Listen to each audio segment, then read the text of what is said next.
नमस्कार, सत्यहिंदी.com में आपका स्वागत है। एक नजर अब तक की सुर्खियों पर। कैब चलाने वाले एक मुस्लिम शख्स की बुलंदशहर से लौटते वक्त रविवार रात को जिला गौतम बुद्ध नगर के बादलपुर थाना क्षेत्र में हत्या कर दी गई।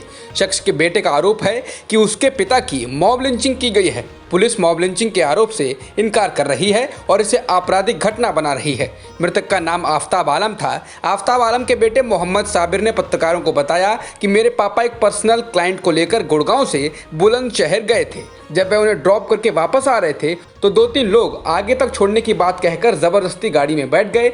मोहम्मद साबिर ने बताया, जब पापा को कुछ शक हुआ तो उन्होंने मुझे फ़ोन किया और इसे चालू करके अपनी जेब में रख लिया। वे लोग दारू पीने की बात कर रहे थे और कह रहे थे कि तू मोमडन है, हमारे वहाँ भी 10-10 लोग मोमडन हैं, तू दारू नहीं पिएगा। बेटे ने कहा, पापा को जबरन फोर्स किया गया कि वह जय श्री राम बोलें और दारू पिएं। थोड़ी देर बाद उनका फ़ोन स्विच ऑफ हो गया। आज बिहार के सीएम नीतीश कुमार ने पहली डिजिटल रैली की और विपक्ष पर जमकर निशाना साधा। सूबे के मुखिया ने कोरोना टेस्ट से लेकर बिजली पर अपनी सरकार के काम गिनाए और विपक्षियों पर हमला किया। उन्होंने कहा कि बोलने वाले तो कुछ भी बोलते रहते हैं, उन्हें तथ्यों की जानकारी तो होती नहीं। बिहार में अब घर घर बिजली आ गई है, ऐसे में लालटेन की जरूरत नहीं है। बिहार चुनाव से पहले एनडीए में टूट के आसार नजर आने लगे हैं और इसी को लेकर आज गठबंधन में सहयोगी एलजेपी की बैठक हो रही है। दिल्ली में हो रही बैठक की अध्यक्षता पार्टी प्रमुख चिराग पासवान कर रहे हैं। माना जा रहा है कि बैठक में तय किया जाएगा कि आगामी विधानसभा चुनाव जेडीयू के खिलाफ लड़ा जाए या नहीं।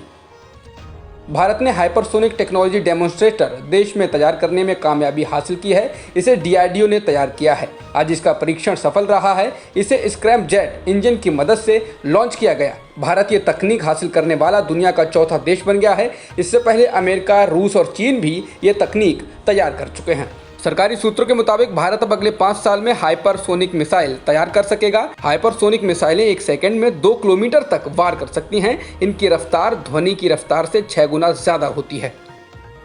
आरबीआई के पूर्व गवर्नर रघुराम राजन ने भारत की अर्थव्यवस्था को लेकर गंभीर चिंता जताई है। उन्होंने कहा कि पहली तिमाही में -23.9% जीडीपी की गिरावट से सरकार और उसके नौकरशाहों को डरने की आवश्यकता है। उन्होंने कहा कि भारतीय अर्थव्यवस्था को अमेरिका और इटली से भी ज़्यादा नुकसान हुआ है। ये दोनों देश कोरोना वायरस महामारी से सबसे ज़्यादा प्रभावित रहे। राजन ने कहा कि अगर राहत के लिए उचित कदम नहीं उठाए गए तो इसकी और बुरी हालत हो सकती है। महाराष्ट्र के उद्धव ठाकरे सरकार के साथ खुलकर जोर आजमाइश में जुटी फिल्म अभिनेत्री कंगना रनौत को केंद्रीय गृह मंत्रालय ने सोमवार को Y+ श्रेणी की सुरक्षा उपलब्ध कराई है। इसके बाद अब कंगना की सुरक्षा में 11 सुरक्षाकर्मी रहेंगे, जिसमें कमांडो भी शामिल हैं। कंगना ने इसके लिए केंद्रीय गृह मंत्री अमित शाह का आभार जताया है।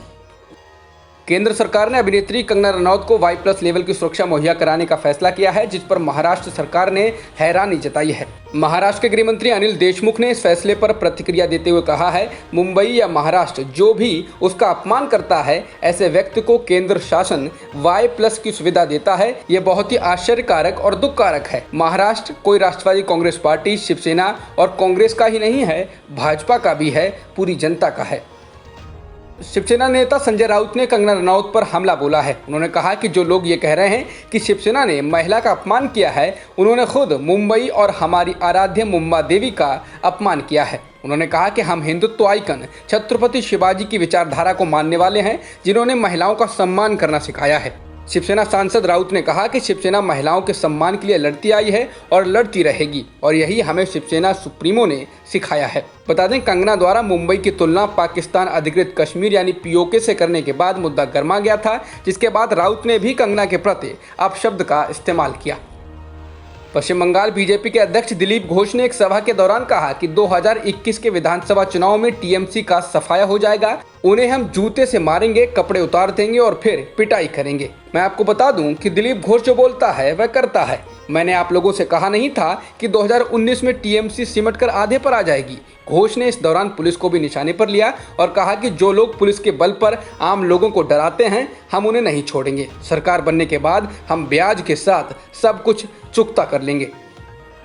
एक्टर सुशांत सिंह राजपूत केस में अब एक नया मोड़ आ गया है। रिया चक्रवर्ती ने सुशांत की बहन प्रियंका सिंह और राम मनोहर लोहिया हॉस्पिटल के डॉक्टर तरुण कुमार समेत अन्य लोगों के खिलाफ फर्जी मेडिकल प्रिस्क्रिप्शन बनाने का केस दर्ज कराया है। रिया चक्रवर्ती के वकील सतीश मनेशिंद के मुताबिक 8 जून को सुशांत सिंह राजपूत को उनकी बहन प्रियंका सिंह ने राम मनोहर लोहिया हॉस्पिटल के डॉक्टर तरुण कुमार से फर्जी मेडिकल प्रिस्क्रिप्शन भेजा था। उस प्रिस्क्रिप्शन में उन दवाओं का जिक्र था जो NDPS एक्ट के तहत आता है और इसकी मनाही है। राजस्थान हाईकोर्ट ने बड़ा फैसला दिया है। हाईकोर्ट ने कहा है कि स्कूल कुल फीस का 70% पेमेंट ले सकते हैं। बच्चों के माता पिता को इसका भुगतान अगले साल 31 जनवरी तक 3 किश्तों में करना होगा।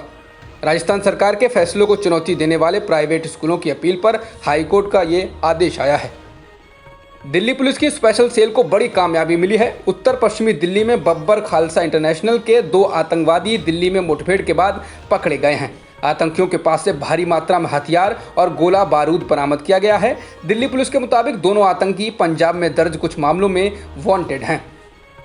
भारत में कोरोना संक्रमितों का आंकड़ा 42,08,000 के पार हो गया है। इसके अलावा 71,000 से अधिक लोगों की मौत भी हो चुकी है।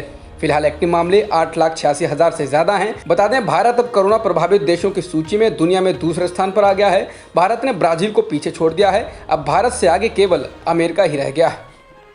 जॉन्स हॉपकिंस यूनिवर्सिटी के मुताबिक दुनिया में कोरोना संक्रमितों का आंकड़ा 2,71,00,000 के पार हो गया है और मृतकों की संख्या भी 8,89,000 से ज्यादा है।